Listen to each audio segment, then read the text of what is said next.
بسم اللہ الرحمن الرحیم۔ تو میرے بھائیو، ایک اپنی عبادت ٹھیک کرو، نماز، روزہ، حج، زکوٰۃ، ایک اپنے اخلاق ٹھیک کرو۔ اگر تم مسلمانوں والے اخلاق اپنا کے اس ملک میں رہو تو اسلام کی ہوائیں چل جائیں، لوگوں کے لیے خیر بنو۔ ایک صحابی نے کہا یا رسول اللہ، میں چاہتا ہوں سب سے بہترین میں ہوں۔ تو آپ نے کیا کہا؟ تہجد پڑھ، روزے رکھ، نفل پڑھ، صدقے کر، خیرات کر، حج کر، عمرے کر۔ آپ نے فرمایا لوگوں کی خدمت کر، تو سب سے بہترین انسان۔ اچھے اخلاق۔ ایک نے کہا یا رسول اللہ، میں چاہتا ہوں میرا ایمان کامل ہو جائے، مکمل ہو جائے۔ تو آپ نے فرمایا تو اپنے اخلاق اچھے کر، تیرا ایمان مکمل ہو جائے گا۔ تو بھائیو، نماز روزے والے تو بہت سے مل جاتے ہیں، داڑھی پگڑی والے بھی بہت سے مل جاتے ہیں، اخلاق والے کوئی نہیں ملتے۔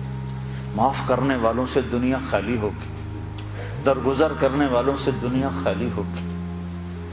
بیوی کو غصہ چڑھ جائے تو خامند پہ چڑھائی ہے، خامند کو غصہ چڑھ جائے تو بیوی پہ چڑھائی ہے، اولاد کو غصہ چڑھ جائے تو ماں باپ کی گستاخی ہے، ماں باپ کو غصہ چڑھ جائے تو اولاد کی ٹھکائی ہے، پٹائی ہے۔ یہ نہیں دیکھتے کہ یہ تربیت کا تقاضا ہے یا نہیں ہے۔ بھائی بھائی سے تمہارا کیا رونا رو۔ میرے سامنے ہمارے علاقے میں یہ دو بھائی دیواریں ساتھ ہیں، ایک مر گیا، دوسرے کا مجھے پتہ چلا اس کے جنازے میں نہیں جا رہا۔ میں نے اس کے بیٹے کو بلایا، میں نے کہا مرنے کے بعد تو سارے جھگڑے ختم ہو جاتے ہیں، چلے جاؤ۔ کہ نہیں جی ساڑی بنی نہیں ساری زندگی ہون کی بنانا۔ اور میں نے کہا اب تو وہ ختم ہو گیا ہے، جن باتوں پر تم لڑتے تھے وہ باتیں ختم ہو گئیں، اپنی ماں کا دودھ ہی یاد کر لو۔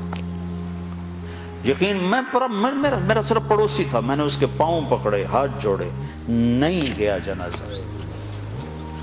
ایسوں سے جہان بھرا پڑا۔ ہمارے اخلاق کیا ہیں؟ جو سلام کرے اسے سلام کرو، جو نہ کرے نہ کرو، یہ ہمارے اخلاق ہیں۔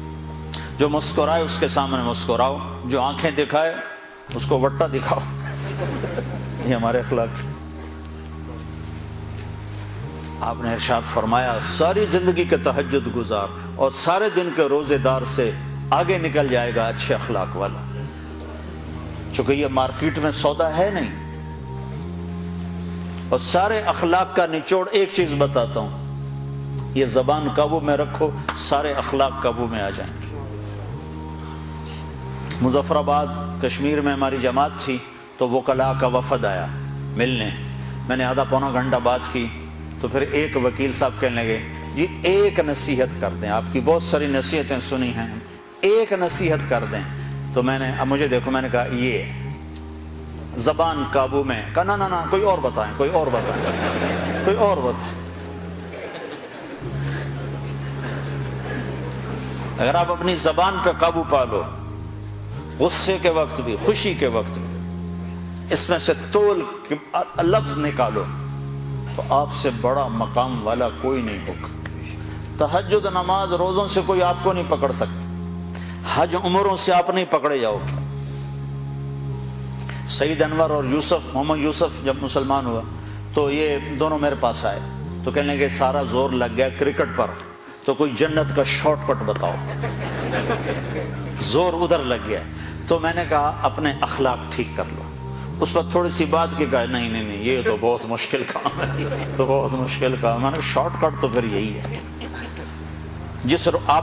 جس روڈ پہ رش ہوتا ہے تو آپ گاڑی موڑ لیتے ہو کہ نہیں موڑ لیتے؟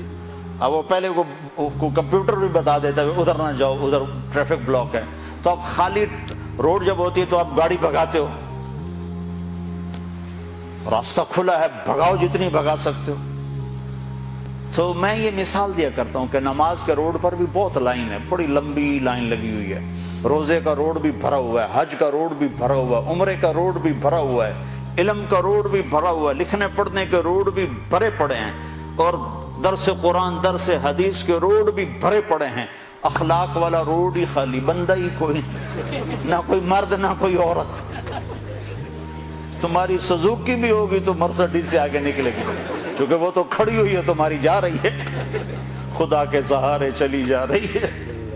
نہ ڈرائیور کو خوبی نہ انجن کا کمال. ہمارے یہاں جو پرانی بسیں ہوتی نا اس کے پیچھے لکھا ہوتا ہے نہ انجن کی خوبی نہ ڈرائیور کا کمال، بس خدا کے سہارے چلی جائے. تو میرے رب کی قسم تم یہ مرد عورت اپنے اخلاق اچھے کر لو، تمہیں پکڑ کوئی نہیں سکتا.